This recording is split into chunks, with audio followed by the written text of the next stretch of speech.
மக்கள் நல கூட்டணியின் ஒருங்கிணைப்பாளரும் மதிமுக பொதுச் செயலாளருமான வைகோ பேசினதை அடுத்து கேட்கலாம். இவரும் சில குற்றச்சாட்டுகளை முன்வைக்கிறாரு. கூடவே தன்னை ஏன் மக்கள் நல கூட்டணிக்கு ஒருங்கிணைப்பாளரா நியமிச்சாங்கன்னு சொல்றாரு. கேட்போம். என்னை என்னை ஒருங்கிணைப்பாளரை போட்டிருக்காங்க தெரியுமா? மகாபாரதத்தில் பஞ்சபாண்டவர் படைக்கு சேனாதிபதி யார் தெரியுமா?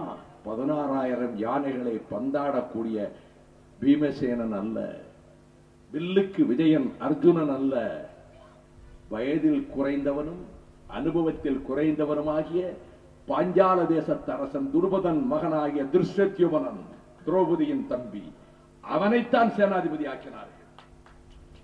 அதுபோல என்னை விட பெரிய தலைவர்கள் இருந்தாலும் அன்றைக்கு துர்ச்சத்யுமனன் எப்படி அந்த படைக்கு சேனாதிபதி ஆனானோ அதை போல ஒருங்கிணைப்பாளராக வைகோ இந்த படையிலே இருக்கிறார் என்பதை நான் தெரிவித்துக் கொள்கிறேன்.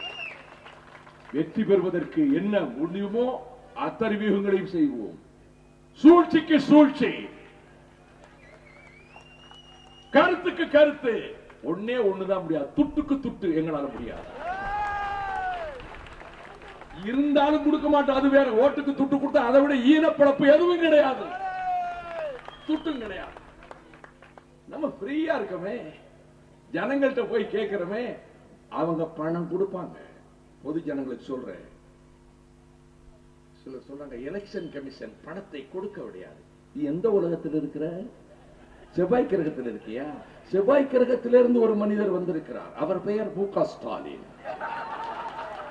அவர் சொல்லுகிறார், நான் லோகாயுக்தா சட்டத்தை கொண்டு போன 5 வருஷம் எங்கேயா இருந்த ஆட்சியில் இருந்தப்ப ஆப்பிரிக்கா கண்டத்துக்கு போயிட்டீங்களா? போயிட்டான்னு சொல்ல கோவப்பட்டு போறாங்க. பெரிய தலைவர்ல, நமக்கு நாமே தலைவர்ல.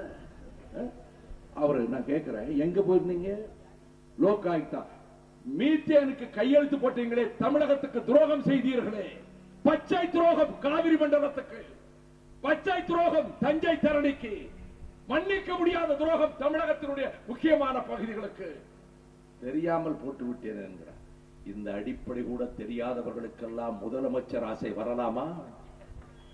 இல்லை, நான் வருந்துகிறேன், செய்த தவறுகளுக்கு வருந்துகிறேன். இது என்ன கிறிஸ்டியன் சர்ச்சா, தேவாலயமா? பாவ மன்னிப்பு வந்து பெற்றுக் கொள்வதற்கு அரசியல், அரசியல் பிழைத்தோருக்கு அறம் கூற்றாகும் என்று முழக்கமிட்ட அரசியல்.